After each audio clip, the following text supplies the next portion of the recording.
Right అధికార పార్టీని నిలదీస్తే చెప్పుతో కొడతామని కాంగ్రెస్ నేతలు బెదిరిస్తున్నారని మండిపడ్డారు మాజీ ఎమ్మెల్యే పుట్టమధు. చెప్పుతో కొట్టినా మంచిదే కానీ మంత్రి శ్రీధర్ బాబు మొద్దు నిద్ర వీడి అభివృద్ధి పనులు చేపట్టాలని కూడా కోరారు. అయితే పెద్దపల్లి జిల్లా మందని మండలంలోని అడవి సోమన్పల్లి కల్వర్టు దగ్గర మాజీ ఎమ్మెల్యే పుట్టమధు మీడియా సమావేశం నిర్వహించారు.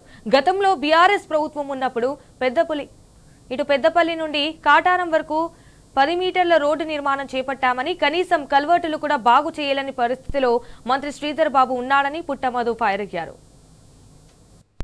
ఉన్నటువంటి శాసనసభ్యుడు ఈ రాష్ట్రానికి మంత్రిగా, మేనిఫెస్టో కమిటీ చైర్మన్ గా, ముఖ్యమంత్రికి రాహుల్ గాంధీకి అతి సన్నిహితుడిగా వెలుగుతా ఉన్నటువంటి విషయం మనందరికీ కూడా తెలుసు.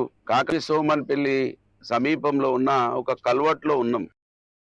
మీటర్స్ చేసినాం మేము. పెద్దపల్లి కాటారంకు డిఎంఎఫ్టి నిధులతోటి రోడ్ అంతా 10 మీటర్స్ చేస్తే కల్వర్ట్లు వచ్చేసరికి ఇంకా 7 మీటర్లలోనే ఉన్నాయి. అయితే రోడ్ 10 మీటర్లు ఉన్నదని వెహికల్స్ చాలా వేగంగా వస్తుంటాయి. దగ్గరికి వచ్చే వరకు కల్వర్ట్ న్యారో ఉంటే ఆ న్యారో కల్వర్ట్ ఉండడం వల్ల యాక్సిడెంట్లు అయితే పిట్టల్లాగా లేచిపోతుంటారు. కనుక ఇవాళ సూక్ష్మంగా పరిశీలించే నాయకులు ఉంటే వీటిని బాగు చేసే ప్రయత్నం చేస్తారు.